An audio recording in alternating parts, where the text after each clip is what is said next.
নমস্কাৰ।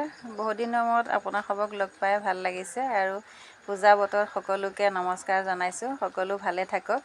আৰু লগতে মই আজি বজাৰলৈ গৈ কাপোৰ কিনিম বুলি গ'লোঁ, কিন্তু গৈ দেখিলোঁ যে ঢেকেৰা মাছ আৰু কেঁচা চব্জি লওঁ বুলি ভাবোঁতে দেখিলোঁ সৰহকৈ লৈ গ'লে মই 400 টকাত কি হ'ব জানেনে, থলে গেলি যাব। সেইকাৰণে ভাবিলোঁ ঢেকেৰা মাছ মই 3 পোৱা ল'লোঁ 400 টকাত। লৈ পেলাই কি কৰিছোঁ, আজি জাতিলাও এটা আনিলোঁ 50 টকা দি, আৰু জলকীয়া ল'লোঁ, বিলাহী ল'লোঁ। তাৰে আজি এটা মানে ৰেচিপি ধুনীয়াকৈ বনাই খাম বুলি।